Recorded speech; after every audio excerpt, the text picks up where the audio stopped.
Bismillahirrahmanirrahim. Assalamualaikum warahmatullahi wabarakatuh. Ahlan bikum ayyuhal musyahidin. Perkenalkan, saya Jihan Afifah dengan NIM 221101020037. Program Studi Pendidikan Bahasa Arab semester 6 Universitas Islam Negeri Kiai Haji Ahmad Siddiq Jember. Video ini saya buat untuk memenuhi tugas ujian akhir semester Tarjamah Fauriyah Indonesia Arabiyah dengan dosen pengampu Dr. Asep Maulana MPD. Dalam kesempatan kali ini saya akan menerjemahkan video berbahasa Arab dari YouTube ke dalam bahasa Indonesia, serta memaparkan strategi penerjemahan yang saya gunakan dan menyebutkan kosakata baru di dalam video tersebut. Selamat menonton. Tayyib. Video kali ini berjudul Ta'allamu Mabadi al-Islam minas sifr, al-iman wal-islam, yang artinya belajar dasar-dasar Islam dari nol, iman dan Islam. السلام عليكم ورحمة الله وبركاته. في هذه السلسلة سنتعلم مبادئ الإسلام من الصفر، شيء يسير وشيء مسهل وميسر بإذن الله تعالى. وسنستخدم كتابا في التعلم ما لك علاقة باسمه، لأنني أنا صنفته لفئة عمرية معينة، لكن هو يحوي الأصول والمبادئ الأساسية التي تنفعنا جميعا وتراجع لنا أفكارنا، حتى إن كثيرا من الذين اشتروه لأولادهم قالوا إنهم انتفعوا به جدا. نبدأ بالعقائد، ثم سنثني بالأحكام أو بالعبادات يعني، ثم بعد ذلك نأخذ الآداب الإسلامية والسلوك الإسلامي. Assalamualaikum warahmatullahi wabarakatuh. Dalam seri ini kita akan mempelajari prinsip-prinsip Islam dari nol. Materinya ringan, mudah, dan dimudahkan dengan izin Allah Ta'ala. Kita akan menggunakan sebuah buku dalam pembelajaran. Tidak perlu memikirkan namanya, karena saya sendiri yang menyusunnya untuk kelompok usia tertentu. Namun, buku itu berisi dasar-dasar dan prinsip-prinsip utama yang bermanfaat untuk kita semua, dan membantu kita meninjau kembali pemikiran kita. Bahkan banyak orang yang membelinya untuk anak-anak mereka mengatakan bahwa mereka sendiri sangat mendapatkan manfaat darinya. Kita mulai dengan akidah, kemudian kita lanjutkan dengan hukum-hukum atau ibadah, lalu setelah itu kita pelajari adab Islam dan perilaku Islami. بالنسبة للعقائد، أول شيء نأخذه أركان الإيمان. الإيمان مبني على ستة أركان. قال رسول الله صلى الله عليه وسلم: الإيمان أن تؤمن بالله وملائكته وكتبه ورسله واليوم الآخر، وتؤمن بالقدر خيره وشره. هذه أركان الإيمان الستة. نؤمن بالله. قبل ذلك الإيمان يقول أهل السنة هو قول وعمل. إيش يعني قول وعمل؟ يعني إذا قال الإنسان أنا أؤمن بالله، هل هذا يكون مؤمنا حقا؟ يعني هل يشترط أن الإنسان الذي قال أنا مؤمن بالله هل سيكون مؤمنا أم قد لا يكون مؤمنا؟ قد يكون زعم زعما ولكنه غير متحقق بالإيمان. عندما أقول أنا مؤمن بشيء لا يعني مجرد أنني مصدق بوجوده، فأنا مصدق أن إبليس موجود، لكن هل يجوز لمسلم أن يقول إنه يؤمن بإبليس؟ يؤمن بوجود إبليس، نعم يصدق بوجوده، لكن يؤمن به؟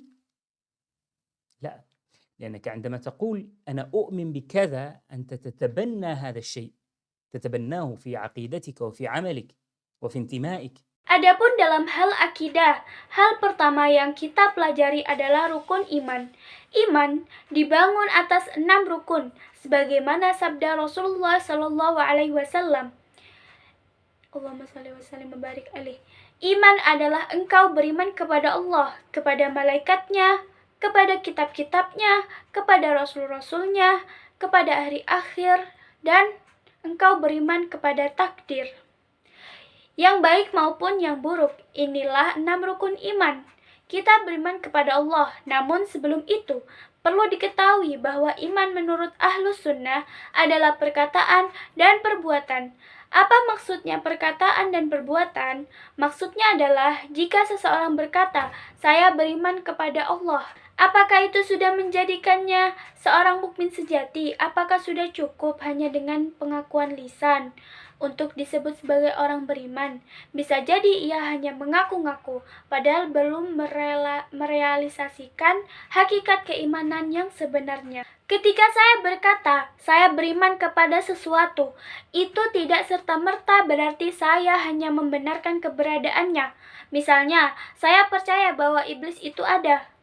Tapi apakah saya akan berkata saya beriman kepada iblis? Tentu tidak, karena ketika seseorang berkata saya beriman kepada sesuatu, itu berarti ia mengadopsinya dalam keyakinannya, dalam amal perbuatannya, dan dalam loyalitas serta afiliasinya. Siapa yang mengatakan saya beriman kepada iblis? Yang ada hanyalah keyakinan bahwa iblis itu memang ada.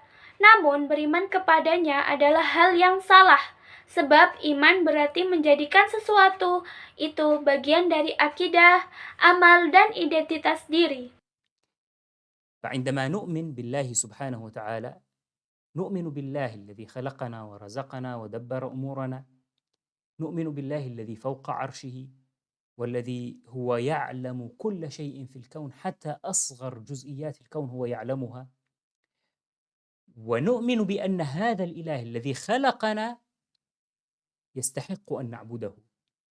لا يكون إنسان يعني يقول أنا أؤمن بهذا ولكن مع ذلك هو لا يعبد الله سبحانه وتعالى. ولهذا الإيمان قول وعمل، العمل من الإيمان. كذلك Maka ketika kita beriman kepada Allah Subhanahu wa Ta'ala, kita beriman kepada Allah yang menciptakan kita, memberi rezeki kepada kita, dan mengatur urusan kita, yaitu zat yang berada di atas arsy-Nya. Dan dia mengetahui segala sesuatu di alam semesta, bahkan partikel terkecil di alam ini pun dia mengetahuinya. Kita juga meyakini bahwa Tuhan yang telah menciptakan kita ini benar-benar berhak untuk disembah.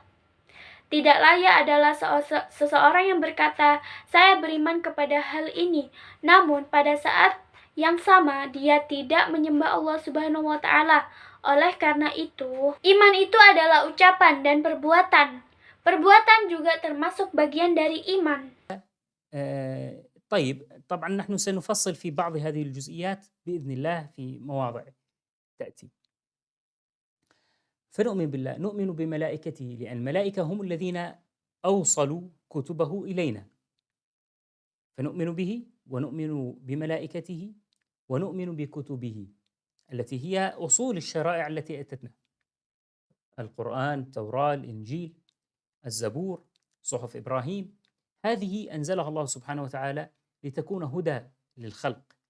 فالإيمان بها لا يكون مجرد أنك عرفت أن هناك قرآن، لا، لابد من أن، طبعا لا يكتمل إيمانك بالقرآن الكريم حتى تفهم هذا القرآن، حتى تعتني به وتعتني بتفسيره، وإلا فإيمانك به، نعم أنت صدقت أنه كتاب حق من عند الله سبحانه وتعالى.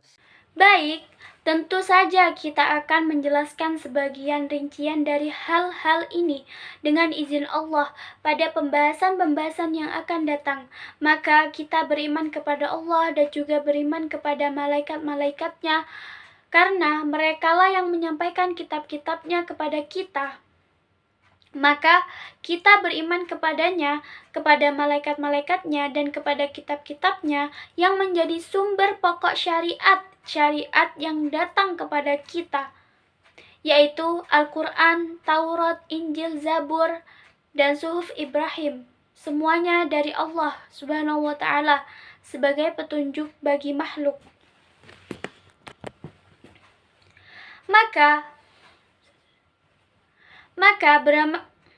Maka beriman kepada kitab-kitab tersebut tidak cukup hanya dengan mengetahui bahwa ada Al-Quran. Tidak. Imanmu kepada Al-Quran tidak akan sempurna hingga engkau memahami Al-Quran itu, memperhatikannya, dan mempelajari tafsirannya. Jika tidak demikian, maka meskipun engkau membenarkan bahwa Al-Quran adalah kitab yang benar dari sisi Allah Subhanahu wa Ta'ala, imanmu belumlah sempurna. هذا إيمان أدخلك في الدين، ولكن حتى تؤمن به إيمانا حقيقيا لابد من أن تتأمل هذا الكتاب، تستفيد منه، تتعلم ما معاني هذه الكلمات التي قالها الله لنا، هذه الآيات التي أنزلها علينا، ونستجيب للأوامر التي أمرنا بها. فنؤمن بالله، ملائكته، كتبه ورسله، نؤمن بجميع الأنبياء، وخاصة محمد عليه الصلاة والسلام الذي هو آخر الأنبياء وهو الذي أرسل إلينا والذي نتبعه عليه الصلاة والسلام.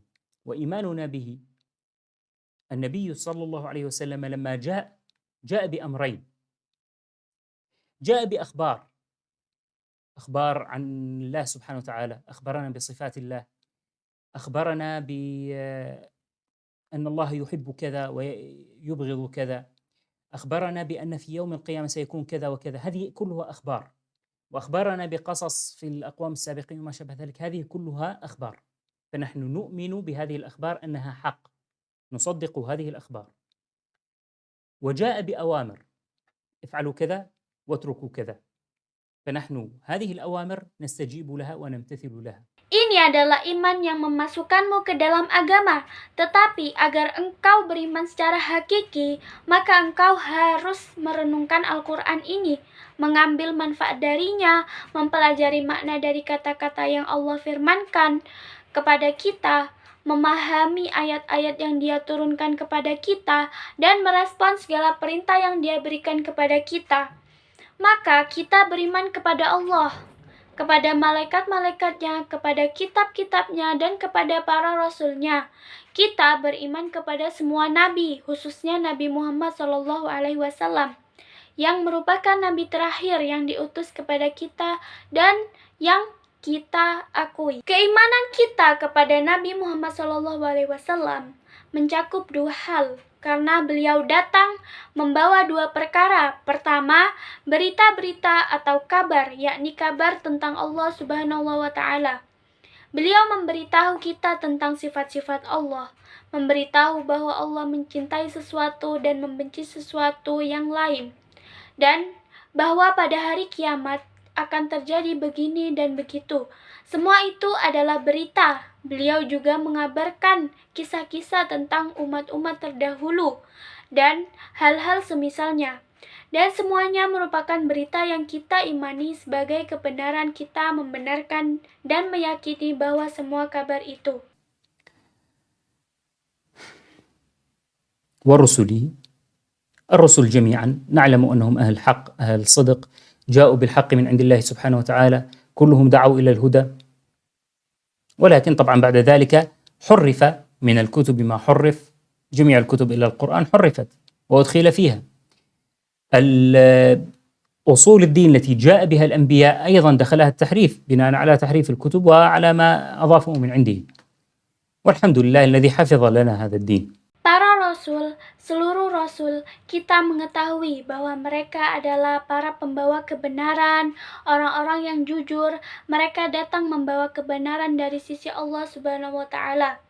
Semuanya menyeru kepada petunjuk, namun setelah itu telah terjadi penyimpangan terhadap kitab-kitab yang diturunkan. Seluruh kitab selain Al-Quran telah mengalami perubahan. Penyimpangan juga masuk ke dalam dasar-dasar agama yang dibawa oleh para nabi. Rasul, seluruh rasul, kita mengetahui bahwa mereka adalah para pembawa kebenaran, orang-orang yang jujur. Mereka datang membawa kebenaran dari sisi Allah Subhanahu wa Ta'ala. Semuanya menyeru kepada petunjuk. Namun setelah itu telah terjadi penyimpangan terhadap kitab-kitab yang diturunkan. Seluruh kitab-kitab selain Al-Quran telah mengalami perubahan. Penyimpangan juga masuk ke dalam dasar-dasar agama yang dibawa oleh para nabi. Akibat dari perubahan isi kitab-kitab dan tambahan-tambahan yang dibuat oleh tangan mereka sendiri, maka segala puji bagi Allah yang telah menjaga agama ini untuk kita.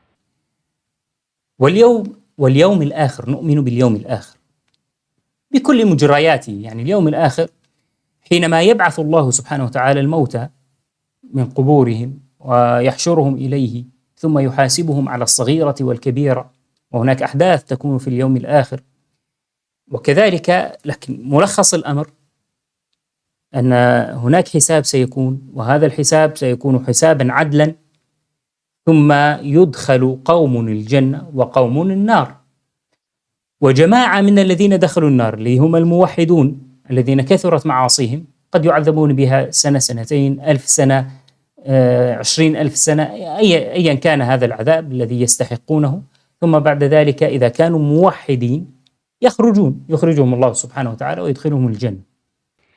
Adapun hari akhir, kita beriman kepada hari akhir beserta seluruh proses dan peristiwanya, yaitu hari di mana Allah Subhanahu wa Ta'ala akan membangkitkan orang-orang yang mati dari kubur mereka, lalu mengumpulkan mereka kepadanya, kemudian menghisap mereka atas segala dosa kecil maupun besar.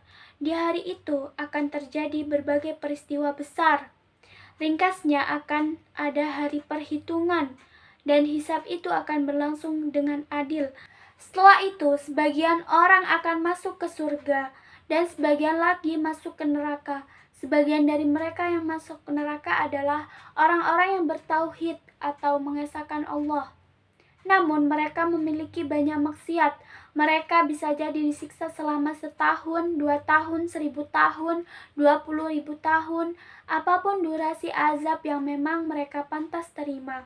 Namun setelah itu, jika mereka adalah orang-orang yang bertauhid, maka mereka akan dikeluarkan dari neraka. Allah Subhanahu wa Ta'ala akan mengeluarkan mereka dan memasukkan mereka ke dalam surga. فهذا مجمل ما يتعلق بالإيمان باليوم الآخر. وكذلك نؤمن بالقدر خيره وشره. نؤمن بأنه لا يكون شيء ولا ذرة من ذرات الكون تتحرك إلا بقدر الله سبحانه وتعالى. لا أقول لك ورقة شجر، خلية داخل ورقة الشجر هذه لا تنمو، لا تتكاثر، لا يحدث فيها أي شيء إلا بقدر الله تبارك وتعالى. فكل شيء قدره الله وكل شيء كتبه الله عنده.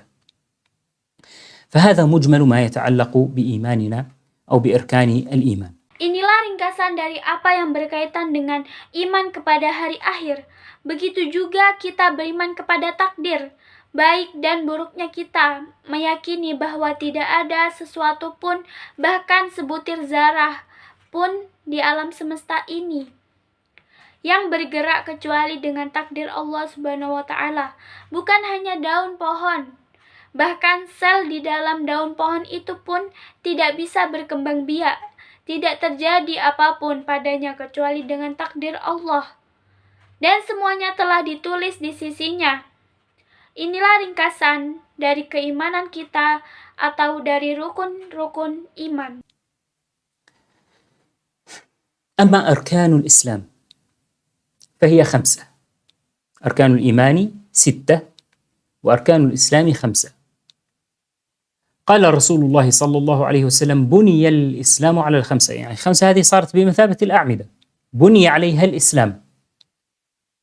بني الإسلام على 5: شهادة أن لا إله إلا الله وأن محمدا عبده ورسوله. نحن نقول عبده ورسوله لأنه عبد وليس إلها وليس ابن إله كما يعتقد بعض الناس في أنبيائه، وأن محمدا عبده ورسوله. لماذا لا إله إلا الله؟ لماذا نقول لا إله إلا الله؟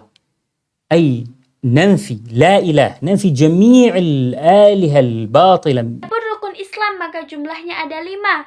Rukun iman ada 6, sedangkan rukun Islam ada 5. Rasulullah Shallallahu Alaihi Wasallam bersabda, Islam dibangun di atas 5 perkara. Maksudnya, 5 perkara itu seperti tiang-tiang yang menjadi dasar bangunan Islam. Islam dibangun di atas 5, bersaksi bahwa tidak ada Tuhan selain Allah dan bahwa Muhammad adalah hamba dan utusannya. Kita menyebut hamba dan utusannya karena beliau adalah seorang hamba, bukan Tuhan, dan bukan anak Tuhan sebagaimana yang diyakini sebagian orang terhadap para nabi.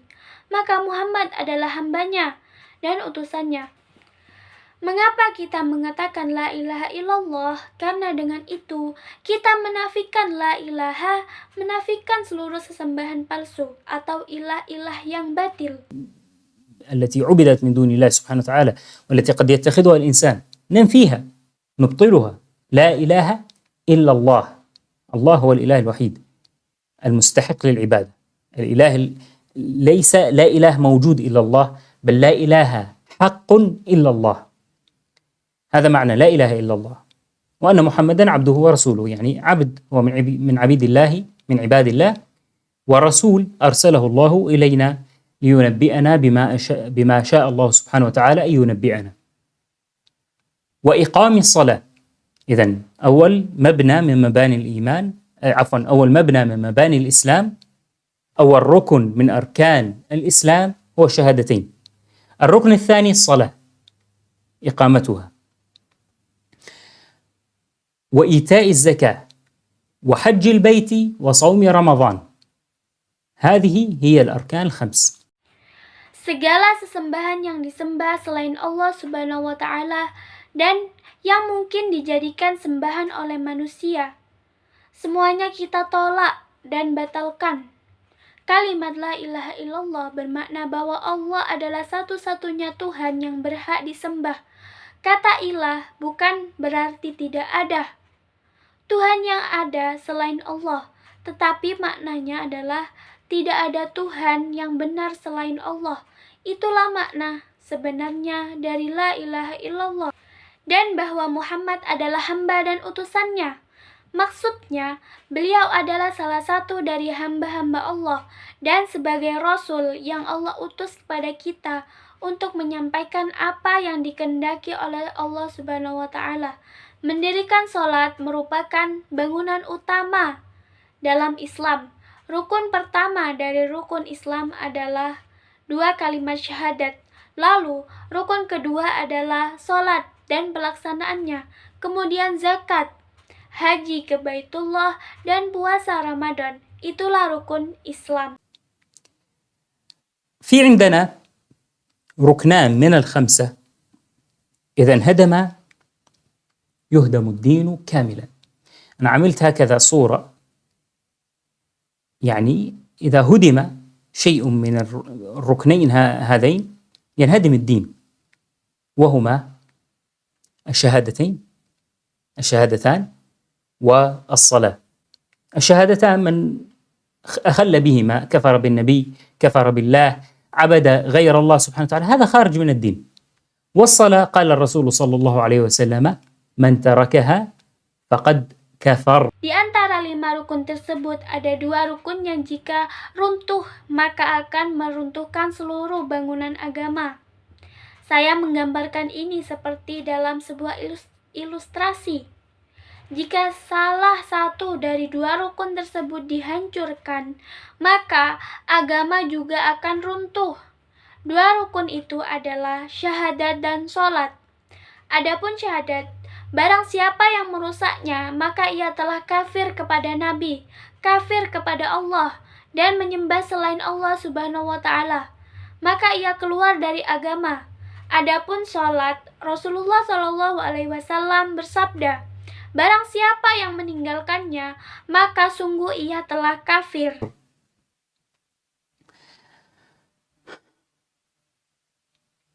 الإيمان قلنا هو قول وعمل، وذكرنا في الحديث بعض 6 أركان للإيمان، والإيمان له شعب، عدد هذه الشعب 60 شعبة، وفي رواية 70 شعبة. قال رسول الله صلى الله عليه وسلم الإيمان 60 شعبة. إيش يعني بضع؟ يعني رقم من 3 إلى 9. الإيمان 60 شعبة. والحياء شعبة من الإيمان. وفي رواية في صحيح مسلم فأفضلها قول لا إله إلا الله وأدناها إماطة الأذى عن الطريق والحياء شعبة من شعب الإيمان. هنا نفهم أن الإيمان قول لا إله إلا الله قول مرتبط بالعقيدة، مرتبط باعتقاد القلب، وعمل، ومن هذا العمل إماطة الأذى عن الطريق، هذا عمل. الإيمان قول وعمل واعتقاد. يعني لا إله إلا الله أيضا هذه هي قول، ولكن لا يصح هذا القول دون اعتقاد ما فيه. والحياء عمل من أعمال القلب. فأعمال القلب الحياء، الحب، حب لله سبحانه وتعالى، الصدق، صدق النية وما شابه ذلك، هذا كله يعد من أعمال القلب والتي هي من الإيمان.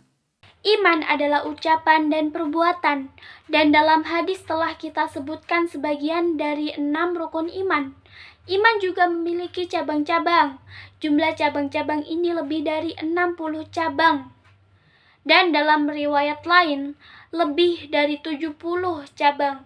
Rasulullah SAW bersabda, iman itu memiliki lebih dari 60 cabang, dan malu adalah salah satu cabang dari iman.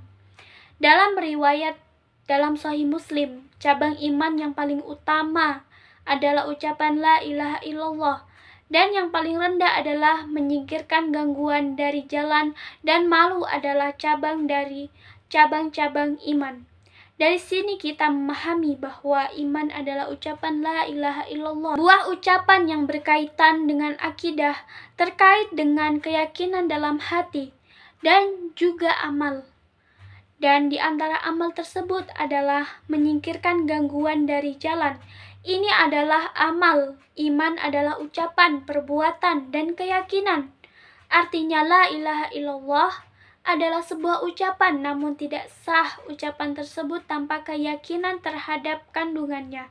Rasa malu adalah amalan hati, maka amalan-amalan hati seperti malu, cinta-cinta kepada Allah Subhanahu wa Ta'ala.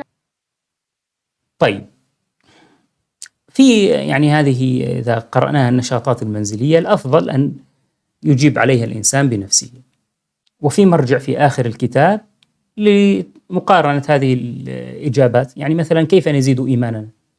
طالما أننا عرفنا أن الإيمان هذا قول وعمل، طيب كيف نزيده؟ فكر في أعمال قلبية، كيف نزيده من خلال هذه الأعمال القلبية؟ كيف نزيده من خلال هذه الأعمال الجسدية؟ كيف نزيده؟ يعني الإيمان فيه علم، ذكرنا من أركان الإيمان الإيمان بالله. كيف نزيد إيماننا بالله؟ مثلا بمعرفة صفاته، بمعرفة آياته الكونية أو ما شابه ذلك. كيف نزيد إيماننا بالملائكة؟ كيف نزيد إيماننا بالرسول صلى الله عليه وسلم؟ هذه يتفكر الإنسان بها. طيب، سنكتفي إلى هذا الحد، ولكي تكون هذه الدروس قصيرة وسهلة ويسيرة، ونلتقي في درس آخر. بارك الله فيكم، والسلام عليكم ورحمة الله وبركاته.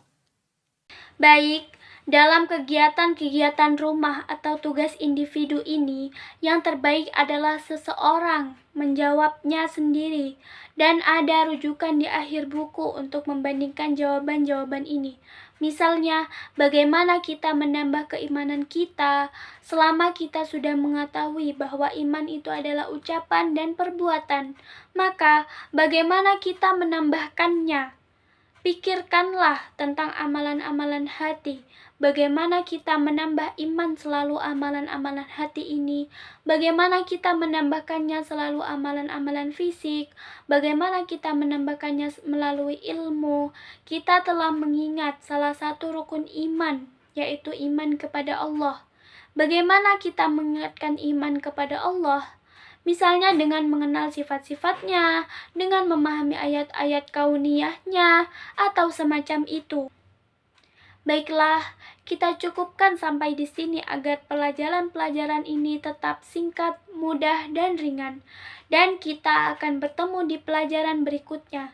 Semoga Allah memberkahi kalian. Wassalamualaikum warahmatullahi wabarakatuh. Dan selanjutnya yaitu strategi penerjemahan.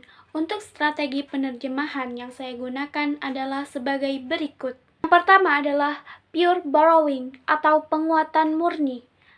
Atau penerjemah mengambil ungkapan atau kata BSU ke dalam BSA tanpa penyesuaian ejaan dan pelafalan. Kalimat BSU-nya adalah Allah, yang artinya Allah, Al-Quran atau Al-Quran. Yang ketiga, Al-Islam. Yang keempat, Al-Iman. Dan yang terakhir, Sholah atau Sholat. Yang kedua adalah naturalisasi atau naturalis borrowing.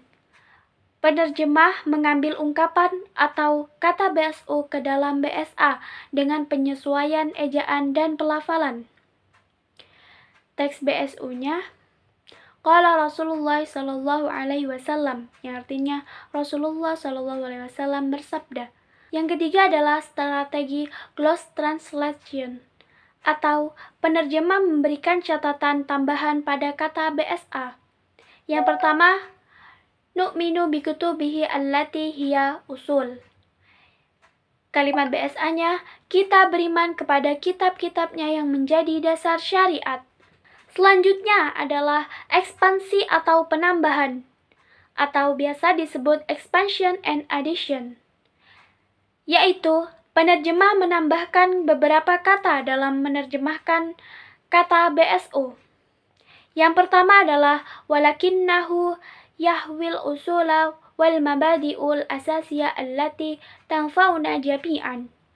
Kalimat BSA-nya, namun, buku itu memuat prinsip-prinsip dasar ajaran Islam yang bermanfaat bagi kita semua. Selanjutnya adalah reduksi dan pengurangan, atau reduction and subtraction, yaitu penerjemah mengurangi kata dalam menerjemah teks BSU yang mengekspresikan pesan-pesan berlebihan atau basa-basi dari BSU bagi pembaca.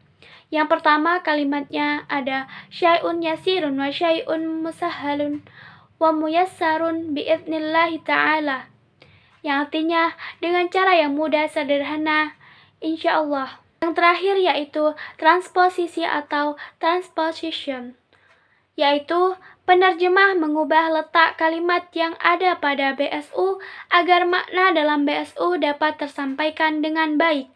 Yang pertama, al-imanun mabniun ala sittati arkan, yang merupakan kalimat transposisi adalah mabniun. Selanjutnya adalah kosakata atau istilah baru dari hasil video yang sudah saya terjemahkan sebagai berikut. Pertama adalah mabadiun, artinya prinsip-prinsip. Yang kedua adalah mutahakikun, yang artinya terrealisasi atau terwujud atau benar-benar nyata. Yang ketiga adalah za'amun, yang artinya mengklaim atau mengaku tanpa bukti. Keempat adalah asgharu juz'iyat, yang artinya partikel terkecil atau bagian paling kecil dari sesuatu. Yang kelima adalah yumli, yang artinya mendidik, mengajarkan, atau mengarahkan dengan gaya naratif. Cukup sekian video dari saya, kurang lebihnya mohon maaf. Wassalamualaikum warahmatullahi wabarakatuh.